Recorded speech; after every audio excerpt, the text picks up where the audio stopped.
Hello everyone, welcome back to my channel.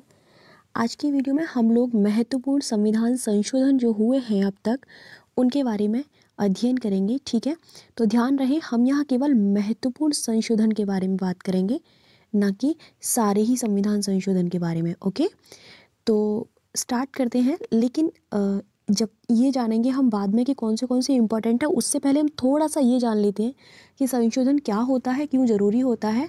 ठीक है, in short ये जान लेते हैं।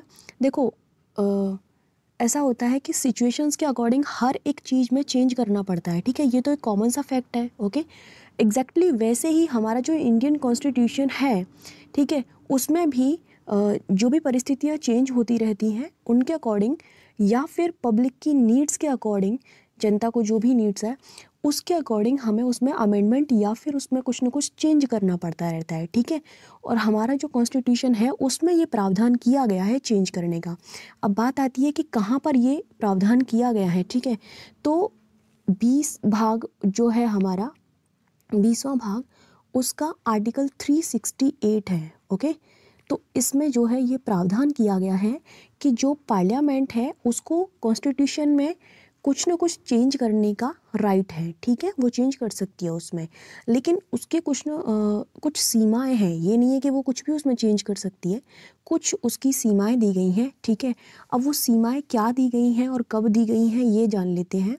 ऐसा हुआ था 1973 में, एक मामला हुआ था, केशवानंद भारती मामला। सभी उससे परिचित होंगे अगर आप लोगों ने ये जो पॉलिटी पढ़ी है थोड़ी बहुत तो। ठीक है, तो उसमें एक निर्णय आया था सुप्रीम कोर्ट का कि जो पार्लियामेंट है वो अमेंडमेंट तो कर सकती है कॉन्स्टिट्यूशन में, बट कॉन्स्टिट्यूशन का जो मूल ढांचा है, यानी कि जो बेसिक स्ट्रक्चर है, उससे उसका कोई भी उससे छेड़छाड़ नहीं होनी चाहिए, उसमें कुछ चेंज नहीं होना चाहिए। ओके, तो ये जो है एक निर्णय आया था, तो उसी के तहत रहते हुए, यानी कि उसमें कुछ चेंज नहीं होना चाहिए, ऐसा ही अमेंडमेंट आप कर सकते हो, अदरवाइज नहीं। ओके, अब यहाँ मूल ढांचे का जिक्र हुआ है तो इन शॉर्ट ये भी बता देती हूँ कि मूल ढांचा क्या है, और लोगों को बहुत बार ये कन्फ्यूज़न रहता है कि मूल ढांचा होता क्या है। ओके, तो देखो, एक ऐसा सिद्धांत है जिसको ध्यान में रखते हुए हमारे जो संविधान निर्माता थे उन्होंने संविधान का निर्माण किया था। यानी कि जो मूल ढांचा के बारे में बात कर रही हूँ, यही एक ऐसा सिद्धांत है। ठीक है, अगर हम इसमें कुछ भी चेंज करते हैं, ठीक है, तो उसके कुछ ना कुछ नेगेटिव रिजल्ट आएंगे, इसीलिए इसमें चेंज नहीं किया जाता है। अब नेगेटिव रिजल्ट क्यों आएंगे वो आगे चल के आपको पता चलेगा। ठीक है, या फिर अगर हाँ इसकी डेफिनेशन की मैं बात करती हूँ कि क्या है, एक चीज़ है कि हमारा पूरे कॉन्स्टिट्यूशन में कहीं भी जो बेसिक स्ट्रक्चर है, यानी कि जो मूल ढांचा है, इस वर्ड को कहीं पर भी डिफाइन नहीं किया गया है कि ये है क्या आखिर में। ठीक है, लेकिन सुप्रीम कोर्ट ने, ये सुप्रीम कोर्ट का ही एक नवाचार या फिर इनोवेशन इसको कह सकते हैं हम, कि उसने ही अपने एक निर्णय के तहत ये बताया था कि कौन से अंग हैं जो कि मूल ढांचे के तहत आती हैं। ठीक है, तो उनमें से कुछ प्रमुख हैं, वो मैं आपको बता देती हूँ। काफ़ी सारे हैं, लेकिन इन शॉर्ट फिलहाल मेरे को जितने याद आ रहे हैं वो मैं बता देती हूँ। जैसे कि संविधान की सर्वोच्चता, विधि का शासन, स्वतंत्र व निष्पक्ष चुनाव। ठीक है, और जो गवर्नमेंट है, यानी कि जो भारतीय सरकार है, उसका लोकतांत्रिक एंड गणतंत्र रूप जो है वो, और संविधान का धर्मनिरपेक्ष चरित्र होना। ठीक है, संविधान का संघीय चरित्र होना, और हमारे जो संविधान में भी ये विशेषता है एक, कि एकता और भारत की जो संप्रभुता है। ठीक है, ये कुछ ऐसी चीज़ें हैं जिनका हनन नहीं होना चाहिए, जो हमारे कॉन्स्टिट्यूशन में है। ठीक है, तो यही सब मूल ढांचे के अंतर्गत आते हैं ये तथ्य, और भी कुछ हैं जो फिलहाल मेरे को जितने याद आ रहे हैं वो मैंने आपको बता दिए हैं। ओके, तो ये है मूल ढांचा, इससे कोई छेड़खानी नहीं होनी चाहिए, और उसके अलावा आप उसमें चेंज कर सकते हो। ठीक है, आर्टिकल 368 के तहत जो है अमेंडमेंट होता है, ये सभी को पता है। एग्जाम पॉइंट ऑफ व्यू से 2 फैक्ट इंपॉर्टेंट हैं जो कि बता दिए गए हैं। अब हम जानते हैं कि कौन से महत्वपूर्ण संविधान संशोधन हुए हैं। प्रथम संशोधन अधिनियम हुआ था 1951 में। ठीक है, इसके तहत क्या हुआ था, इसके द्वारा संविधान की 9वीं अनुसूची को जोड़ा गया था। इम्पोर्टेंट है, पहला है इसीलिए, और ये 9वीं अनुसूची हमेशा पूछी जाती है।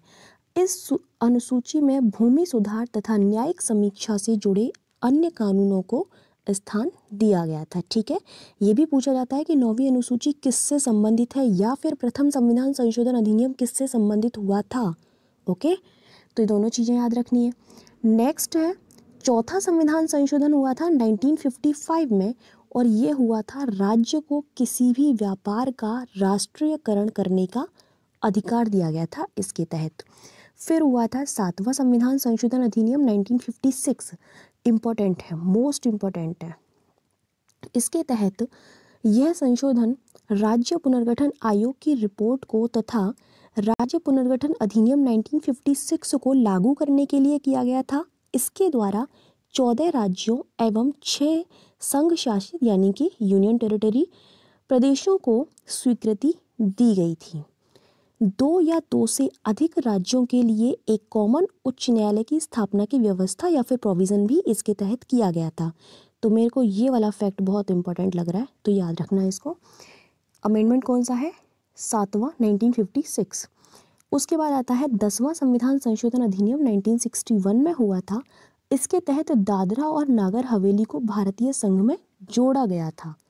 ओके, नेक्स्ट हुआ था 12वां संविधान संशोधन अधिनियम 1962, जिसके तहत गोवा, दमन और दीव को भारतीय संघ में शामिल कर लिया गया था।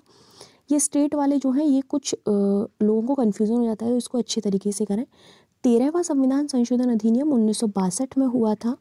नागालैंड को राज्य का दर्जा दिया गया तथा इसके लिए विशेष उपबंध किए गए थे। एक चीज़ बताती हूँ कि इनको याद किस तरीके से किया जा सकता है। 1962 में जितने भी अमेंडमेंट हुए थे उन्हें एक जगह नोट कर लीजिए। ठीक है, तो अकॉर्डिंग टू ईयर हो सकता है, इनको याद करना आसान हो सकता है। नेक्स्ट है 14वां संविधान संशोधन अधिनियम। पुदुचेरी को भारतीय संघ में शामिल किया गया था। संघ शासित प्रदेशों जैसे कि हिमाचल प्रदेश, मणिपुर, त्रिपुरा, गोवा, दमन एवं दीव तथा पुदुचेरी के लिए विधानमंडल तथा मंत्रिपरिषद की व्यवस्था की गई थी। ओके, नेक्स्ट है 21वां संविधान संशोधन अधिनियम 1967। सिंधी भाषा को 8वीं अनुसूची में 15वीं भाषा के रूप में शामिल किया गया था। ठीक है, कौन सी भाषा को? सिंधी भाषा को। उसके बाद 24वां संविधान संशोधन अधिनियम हुआ था 1971 में।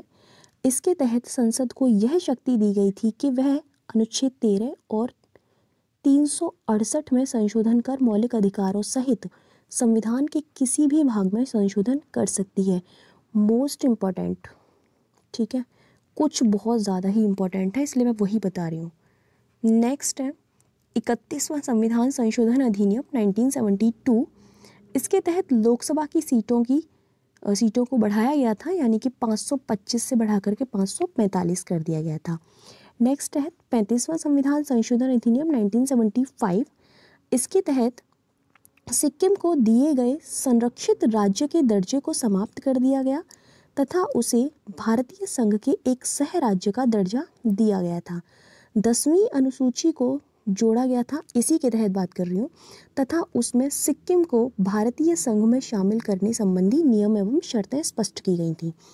इसके बाद देखिए ये दोनों ही जो अमेंडमेंट हैं बहुत इंपॉर्टेंट है और लोग इसमें पता है कंफ्यूज हो जाते हैं। देखना अभी कहाँ कंफ्यूज होंगे वो, कि 36वां संविधान संशोधन अधिनियम हुआ था 1975 में, जिसमें सिक्किम को भारतीय संघ का पूर्ण राज्य बनाकर 10वीं अनुसूची को समाप्त कर दिया गया। क्वेश्चन जब आता है तो लोग इसमें कंफ्यूज होते हैं कि 35वां संविधान संशोधन अधिनियम एंड 36वां।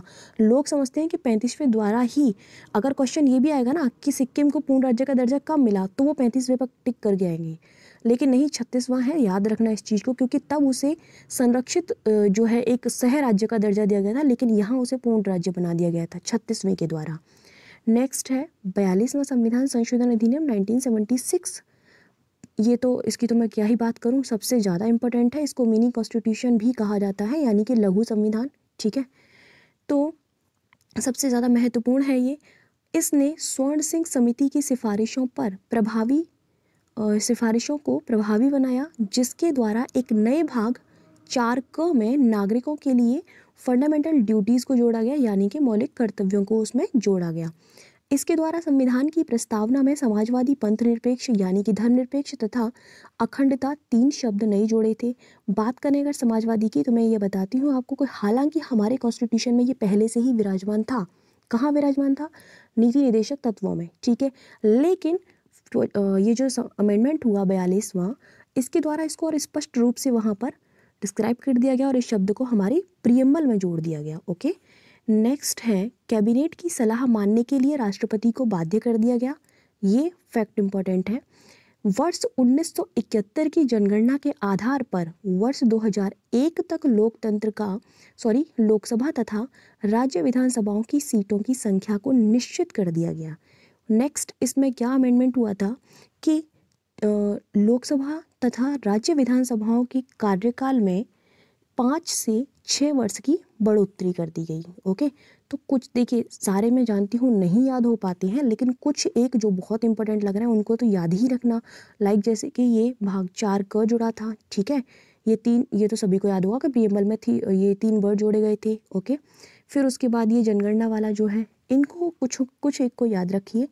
3 नए नीति निदेशक तत्व जोड़े गए थे, ठीक है। अब वो कौन से नीति निदेशक तत्व हैं ये हम जान लेते हैं, ठीक है। तो 3 नए नीति निदेशक तत्व जो थे, समान न्याय और निशुल्क विधिक सहायता, जो कि आपके आर्टिकल 39 क के द्वारा इसमें जो है जोड़ा गया था इसको, ठीक है। नेक्स्ट था उद्योगों के प्रबंधन में कर्मकारों की सहभागिता, ये जोड़ा गया था आर्टिकल 43 क, ठीक है। उसके बाद था पर्यावरण संरक्षण तथा संवर्धन और वन एवं वन्य जीवों का संरक्षण, ये जोड़ा गया था आर्टिकल 48 क के माध्यम से। ओके, ये तीनों ही इंपॉर्टेंट है, तो याद रखना इन तीनों को। अनुच्छेद मैंने आपको बता दिए हैं, अगर आप चाहें तो नोट कर सकते हैं। भारत के किसी भी भाग में राष्ट्रीय आपात की उद्घोषणा की व्यवस्था की गई थी, ठीक है। 5 विषयों को राज्य सूची से समवर्ती सूची में भेजा गया था, बहुत इंपॉर्टेंट है, हमेशा पूछा जाता है। कौन से वो 5 विषय थे? शिक्षा, वन, वन्यजीवों एवं पक्षियों का संरक्षण, नापतोल एवं न्याय प्रशासन, उच्चतम न्यायालय एवं उच्च न्यायालयों को छोड़कर अन्य सभी न्यायालयों का गठन एवं संगठन। ओके, इसके बाद संसद एवं राज्य विधानसभाओं से कोरम की आवश्यकता की समाप्ति की गई। अखिल भारतीय विधि सेवा के सृजन की व्यवस्था की गई। ओके, ये थे इनमें से सबसे ज़्यादा महत्वपूर्ण, ये जो 5 विषयों वाला है ये है, एंड इसके अलावा आपातकाल का है, और ये 3 जो विषय जोड़े गए हैं ये भी बहुत इंपॉर्टेंट है। ओके, नेक्स्ट है ये 44वां संविधान संशोधन अधिनियम 1978, that is also very important. Lok Sabha तथा राज्य विधानसभाओं के वास्तविक कार्यकाल को पुनः स्थापित कर दिया गया, यानी कि पुनः 5 वर्ष कर दिया गया था। ओके, नेक्स्ट है संसद एवं राज्य विधानमंडलों में कोरम की व्यवस्था को पूर्ववत रखा गया। कैबिनेट की सलाह को पुनर्विचार के लिए एक बार लौटाने यानी कि वापस भेजने की राष्ट्रपति को शक्तियां दी गईं, परंतु पुनर्विचारित सलाह को राष्ट्रपति को मानने के लिए बाध्य कर दिया गया, ठीक है। राष्ट्रपति को बाध्य कर दिया गया था। ओके, नेक्स्ट है राष्ट्रीय आपात के संदर्भ में आंतरिक अशांति शब्द के स्थान पर सशस्त्र विद्रोह शब्द को रखा गया। राष्ट्रपति द्वारा कैबिनेट की लिखित सिफारिश के आधार ही राष्ट्रीय आपात की घोषणा करने की व्यवस्था की गई, ठीक है। देखो यहाँ पर ये आपातकाल की बात हो रही है। नेक्स्ट है मौलिक अधिकारों की सूची में संपत्ति के अधिकार को समाप्त कर दिया गया तथा उसे केवल एक विधिक अधिकार के रूप में जोड़ दिया गया था। किस में जोड़ा गया है? 300 क में। ओके, याद रखना अनुच्छेद। आपातकाल की बात हो रही है, आपको पता है 3 प्रकार के आपातकाल की बात की गई है हमारे संविधान में, जो कि आर्टिकल 352 जिसमें राष्ट्रीय आपातकाल एंड 356 राज्य आपातकाल या फिर राष्ट्रपति का शासन कह सकते हैं, ठीक है। नेक्स्ट है 360 जिसमें वित्तीय आपातकाल, जो कि अभी तक नहीं लगा है हमारे इंडिया में। 356 की बात करती हूँ, इसमें 2 तरीके का राज्य में आपातकाल लगाया जाता है, एक 356 के तहत और एक लगाया जाता है 365 के तहत। अब ये दोनों में डिफरेंस क्या है? 356 में तब लगाया जाता है जब राज्य का जो शासन है वो कॉन्स्टिट्यूशन यानी कि संविधान के नियम या फिर रूल्स एंड रेगुलेशंस हैं उनको मानने में विफल हो जाए या फिर असफलता मिले उसे, ठीक है। दूसरा 365 में तब लगाया जाता है जब वो केंद्र के केंद्र के जो रूल है या फिर नीतियां हैं उनको राज्य में लागू नहीं कर पाता है अच्छे तरीके से, एक तरीके से वो केंद्र की बात नहीं मान पाता है, ओके, तब ये लगाया जाता है, ठीक है। नेक्स्ट है अनुच्छेद 20 तथा 21 द्वारा प्रदत्त मूल अधिकारों को राष्ट्रीय आपातकाल के दौरान निलंबित नहीं किए जा सकने की व्यवस्था भी की गई है। ये आपको पता ही होगा, जब आपातकाल लगाया जाता है तो इन दोनों को निलंबित नहीं किया जा सकता है, बाकी सबको किया जा सकता है, ओके। नेक्स्ट है 50वां संविधान संशोधन अधिनियम जो कि 1984 में हुआ था। इसके तहत हुआ था संसद को खुफिया संगठनों या सशस्त्र बलों या खुफिया सूचना हेतु स्थापित दूरसंचार प्रणालियों में कार्य करने वाले व्यक्तियों के मौलिक अधिकारों को प्रतिबंधित करने की शक्ति दी गई थी। 52वां संविधान संशोधन अधिनियम 1985 में हुआ था, बहुत इंपॉर्टेंट है, जिसके तहत दल बदल राजनीति को रोकने के लिए इस संशोधन को किया गया था। इसके द्वारा संसद तथा विधान मंडलों के सदस्यों को दल बदल के आधार पर अयोग्य ठहराने की व्यवस्था की गई तथा इस संदर्भ में विस्तृत जानकारी के लिए एक नई अनुसूची जिसका नाम है 10वीं अनुसूची को जोड़ा गया था, ओके। तो ये याद रखना, ये अनुसूची के लिए बहुत पूछा जाता है, ठीक है। नेक्स्ट है 61वां संविधान संशोधन अधिनियम 1988 है, ये मिस्टेक से 1989 हो गया है, यहाँ पे 1988 था, ठीक है। 1988 हुआ था जिसके तहत लोकसभा तथा राज्य विधानसभाओं के चुनावों में मतदान की आयु को 21 वर्ष से घटाकर 18 वर्ष कर दिया गया था। ये क्वेश्चन पूछा जाता है, इसमें ये पूछा जाएगा कि किस संविधान संशोधन अधिनियम के तहत जो मतदान करने की उम्र है उसमें 21 से 18 वर्ष उसको कर दिया गया था। ऑप्शंस आपके आएंगे, वहाँ पर अगर आपका ऑप्शन आता है 1988 का तो आप उसे करेक्ट करके आना, क्योंकि अधिनियम 1988 का था लेकिन उसको इम्प्लीमेंट 1989 में किया गया था, ओके। तो अगर अधिनियम पूछेगा तो यही होगा ना, लेकिन कब किया गया था, अगर वो ईयर पूछ लेता तो इसमें 1989 आपको क्लिक करना है, ओके। दोनों में डिफरेंस है थोड़ा सा, उसे अच्छे से देख लेना। 65वां संविधान संशोधन अधिनियम 1990, इसके तहत SC और ST के लिए राष्ट्रीय आयोग में विशेष अधिकारी के स्थान पर एक बहुसदस्यीय राष्ट्रीय आयोग की स्थापना की व्यवस्था की गई थी।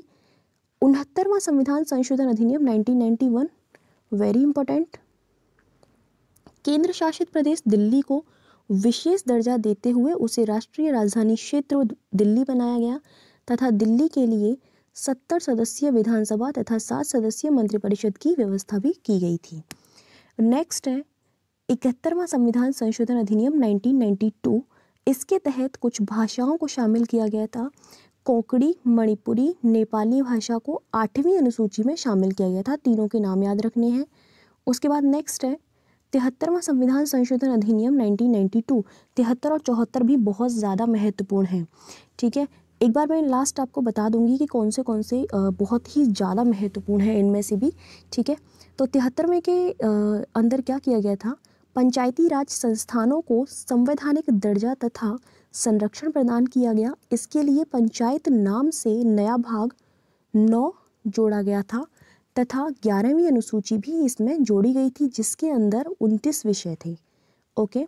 फिर इसके बाद हुआ था 74वां संविधान संशोधन अधिनियम, वो भी 1992 में ही हुआ था और इसमें क्या किया गया था, शहरी स्थानीय निकायों को संवैधानिक दर्जा तथा संरक्षण दिया गया। इसके तहत भाग 9 क जोड़ा गया था, ठीक है। इसे नगरपालिका कहा गया तथा इसके लिए जो अनुसूची जोड़ी थी वो 12वीं अनुसूची को इसमें जोड़ा गया था जिसमें 18 विषय थे। ये क्वेश्चन पूछा जाता है कि 12वीं अनुसूची में कितने विषय थे और 11वीं अनुसूची में कितने विषय थे, ठीक है। तो याद रखना है 29 एंड 18, ओके। नेक्स्ट है 84वां संविधान संशोधन अधिनियम 2001, इसके तहत लोकसभा तथा राज्य विधानसभाओं में सीटों के पुनर्निर्धारण पर अगले 25 वर्षों तक यानी कि 2026 तक के लिए प्रतिबंध बढ़ा दिया गया। दूसरे शब्दों में लोकसभा तथा विधानसभाओं में सीटों की संख्या को 2026 तक वही रखा गया व राज्यों में निर्वाचन क्षेत्रों का पुनर्निर्धारण वर्ष 1991 की जनगणना के आधार पर ही होगा, ओके। उसके बाद नेक्स्ट है 86वां संविधान संशोधन अधिनियम 2002, इसके तहत क्या हुआ था, ये भी बहुत इंपॉर्टेंट है। अनुच्छेद 21A के तहत प्रारंभिक शिक्षा को मौलिक अधिकार बनाया गया तथा नीति निर्देशक तत्वों के अनुच्छेद 45 की विषय वस्तु को चेंज कर दिया गया। अनुच्छेद 51A में एक नया मौलिक कर्तव्य जोड़ा गया था, 11वां। ओके, उसके बाद नेक्स्ट है 87वां संविधान संशोधन अधिनियम 2003। इसके तहत राज्यों में क्षेत्रीय निर्वाचन क्षेत्रों के पुनर्निर्धारण तथा युक्तिकरण का आधार वर्ष 2001 की जनगणना को बनाया गया। इससे पहले 84वें संशोधन के तहत वर्ष 1991 की जनगणना को आधार बनाया गया था। तो लिंक करके इसको याद रखना, इसको और इसको, कौन सा 84वां वाला जो है, ठीक है, और 87वां। नेक्स्ट है 89वां संविधान संशोधन अधिनियम जो कि 2003 में हुआ था। इसके तहत अनुसूचित जाति एवं जनजातियों के लिए राष्ट्रीय आयोग को 2 भागों में विभाजित कर दिया गया। राष्ट्रीय अनुसूचित जाति आयोग अनुच्छेद 388 के तहत जिसका प्रावधान है, और राष्ट्रीय अनुसूचित जनजाति आयोग जिसका प्रावधान अनुच्छेद 388A के तहत है। ओके, नेक्स्ट है 91वां संविधान संशोधन अधिनियम 2003।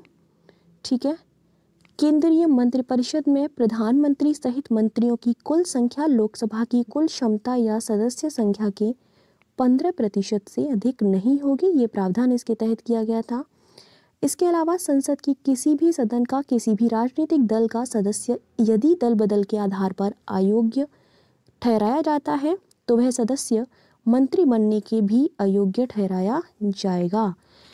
किसी राज्य में मंत्रियों की कुल संख्या मुख्यमंत्री सहित उस राज्य की विधानसभा की कुल सदस्य संख्या के 15% से अधिक नहीं होगी, परंतु किसी राज्य के मुख्यमंत्री सहित मंत्रियों की न्यूनतम संख्या 12 से कम नहीं होगी। ओके, नेक्स्ट इसमें एक और प्रोविज़न था कि राज्य विधायिका के किसी भी सदन का सदस्य चाहे वह किसी भी राजनीतिक दल से हो, यदि दल बदल के आधार पर अयोग्य ठहराया जाता है तो वह मंत्री बनने के लिए अयोग्य होगा। नेक्स्ट आता है 92वां संविधान संशोधन अधिनियम 2003।